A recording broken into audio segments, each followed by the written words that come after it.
Gloire soit rendue à toi, Éternel. Nous te bénissons, les dieux d'Abraham, d'Isaac et de Jacob, pour ce temps merveilleux, précieux que tu viens de nous accorder. Nous voulons partager ta parole qui est intitulée l'aigle prophétique. Seigneur, que ta grâce nous saisit, que ta grâce nous accompagne et que le Saint-Esprit soit avec nous. Nous te bénissons dans le nom de Jésus de Nazareth. Nous avons ainsi prié.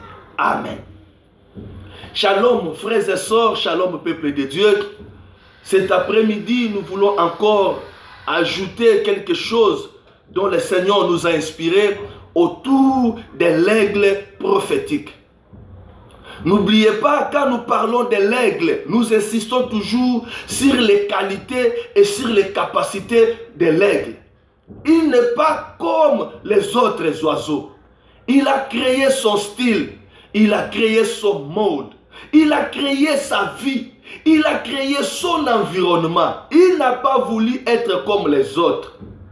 Et autour de ces réflexions, ils se sont donnés ou opté des comportements, des caractères qui sont différents des autres.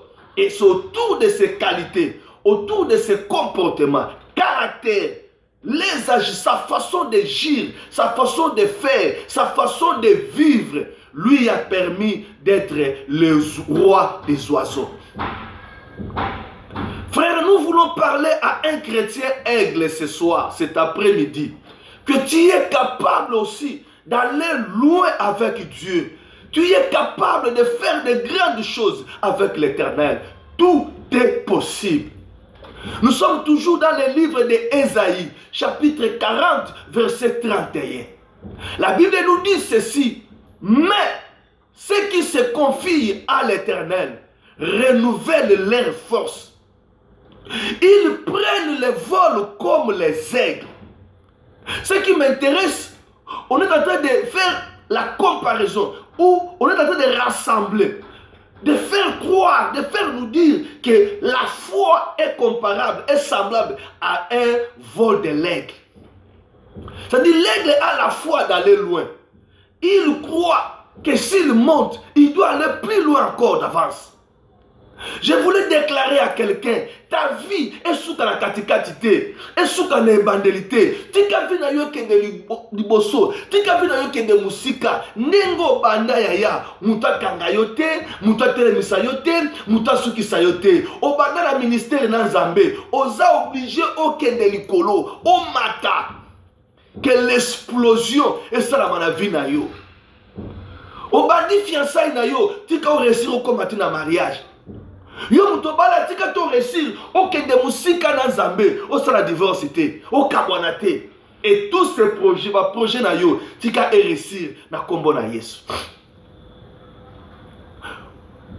Cet après-midi, je voulais ajouter quelque chose sur le caractère de l'aigle, sur ses capacités. L'aigle exploite la tempête. Vous savez, la nature est environné de vent. Il y a des réalités où c'est obligatoire que ça arrive, comme le vent, la tempête, les tourbillons, les débordements. Ce sont les effets ou ce sont les effets de la nature. Et autour de la vision de l'aigle, l'aigle exploite ces vents-là. Là où il monte plus loin, au sommet des montagnes, il y a des vents forts. Il y a des vents violents. Et quand il y a des vents forts, quand il y a des tempêtes fortes, tous les oiseaux, ils cherchent à s'enfuir. Ils cherchent à aller se cacher dans les nids.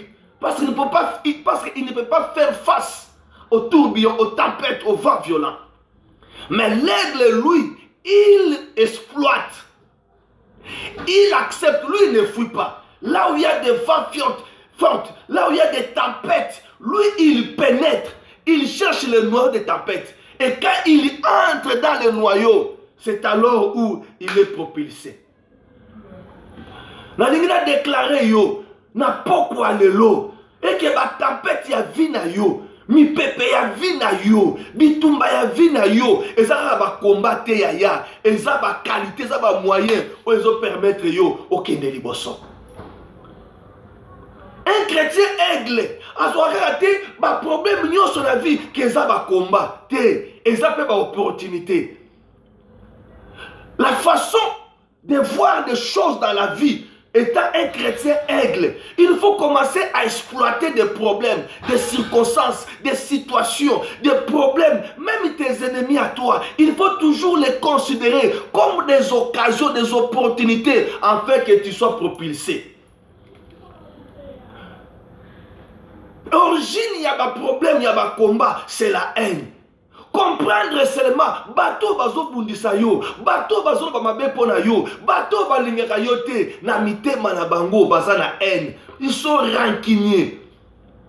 Et la haine, yango nezo permettre bango, ko pesa bango makasi, ba ya ko bundisa yo. Ba problème nyonso bazo lobela yo, nyonso bazo kosela yo, makambo bazo tangela yo. Na lingi na confirmer yo na pokwa lelo yaya. Tout n'est pas vrai.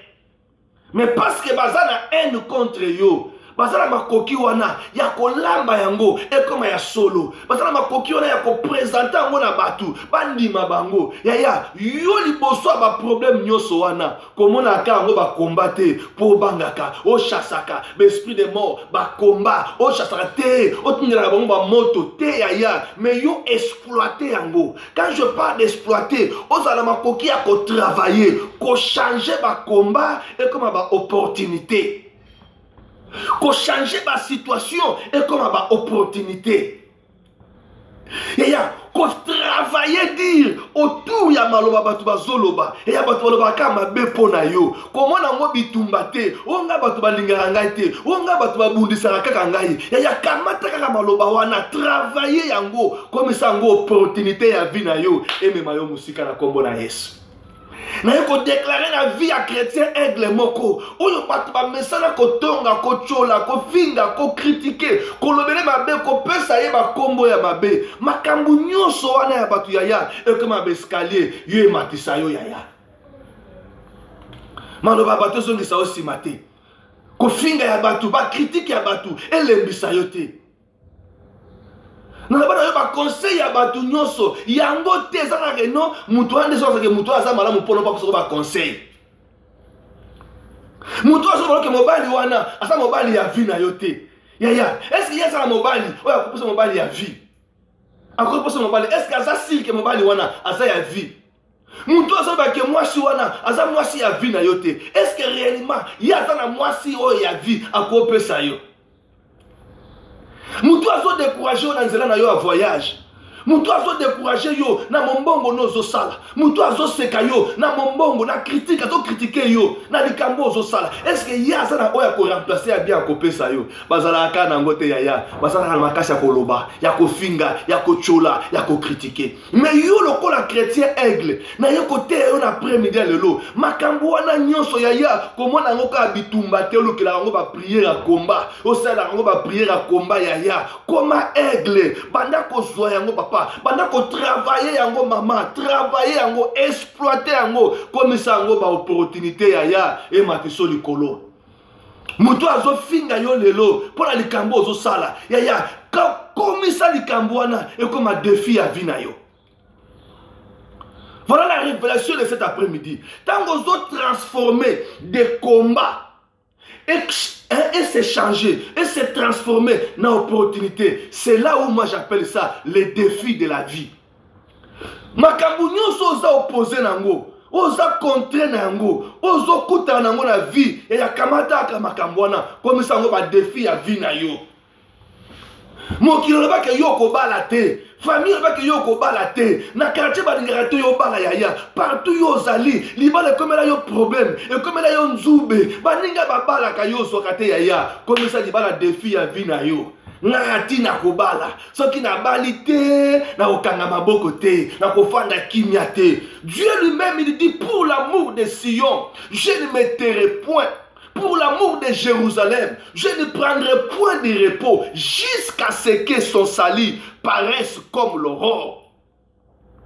Un homme de défi, il ne laisse pas, il n'abandonne pas, il ne recule pas, il s'avance comme l'aigle. Il prend la situation et il le considère comme un défi de sa vie. Une fois accomplir yango te, aozwa kimia te yaya. Oui, bapesa ba kombo, yo balaka te. Bapesa ba kombo, yo za boye, oza tete. Problème te ya, eza bitumba te, mais kamata yango, comme ça ba défi ya vie na yo. Le bana la kimia te, ceux qui n'atteignent l'objectif na ngai te, ceux qui n'a réalisé ba rêve ya vie na ngai te. Oyo bango bazolo belangai, lobi ba ko moneza yango te, parce que nzamba zo kana pona nga, eza oyo bango bazolo bate. Quand nazolo bana chrétien aigle moko, nazo sakola na vie na yo, bitumba nyonso na yaya, ezo bongwana ba défi ya vie na yo. Un homme de défi, c'est un héros. C'est-à-dire un homme de défi, il est déterminé à changer maloba abatu. Oyo batu bazoloba a prouver bango yango na te o ya kozala yango na te kokomele na vie ya malédiction ya batu ezali nil et sans effet na vie na yo soko zuba problème okomisi yango défi ya vie na yo baloba yo ko bana te e koma défi na yo baloba yo ko bonga te e koma défi na yo baloba yo ko voyager te e koma défi na yo baloba yo ko bika te ya komisa maladie défi ya vie na yo. Qui ne risque rien n'a rien.